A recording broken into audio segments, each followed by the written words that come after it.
একেই বলে ইচ্ছে করে ম্যাচ হেরে যাওয়া।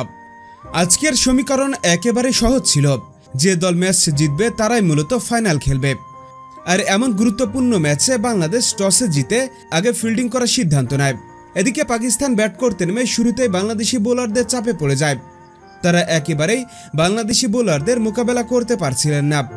কিন্তু বাংলাদেশ শুরুর 10 ওভার ভালো করলেও শেষ 10 ওভারে একেবারে বাজে বোলিং করেছে। তারা শেষ 10 ওভারে দিয়েছে 80 রান। তবে যাই হোক, নির্ধারিত 20 ওভার শেষে পাকিস্তান বাংলাদেশকে 136 রানের টার্গেট দেয়। আর এই টার্গেটের বিপক্ষে বাংলাদেশ খুব সহজে ম্যাচ জিতে যাবে, এমনটাই আশা করছিল সমর্থকরা। কিন্তু বাংলাদেশ যে একটা হতাশা উপহার দিবে তা আসলে কেউ ভাবতেই পারেনি। মাত্র 136 রানের টার্গেটের বিপক্ষে বাংলাদেশের ব্যাটসম্যানরা এমনভাবে ব্যাটিং চালাচ্ছিলেন যেন তাতে মনে হচ্ছিল 136 নয়, বাংলাদেশ 200 রানের টার্গেটে ব্যাট করতে নেমেছে, যে একটা ডট বল খেললেই রান রেটের চাপে পড়ে যাবে। পারভেজ হোসেন ইমন, সাইফ হাসান, তৌহিদ হৃদয়, নুরুল হাসান সুহান, জাকের আলী কিংবা শামীম হোসেন পাটোয়ারি কোনো ব্যাটসম্যানই আজকে দায়িত্বের সাথে ব্যাটিং করেননি। তারা আসলেই দ্রুত গতিতে রান তুলতে গিয়ে আউট হয়ে গেছেন।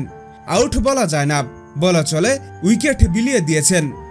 আর নির্ধারিত 20 ওভার শেষে 9 উইকেট হারিয়ে 124 রান সংগ্রহ করে বাংলাদেশ, যার ফলে পাকিস্তান 11 রানে ম্যাচ জিতেছে।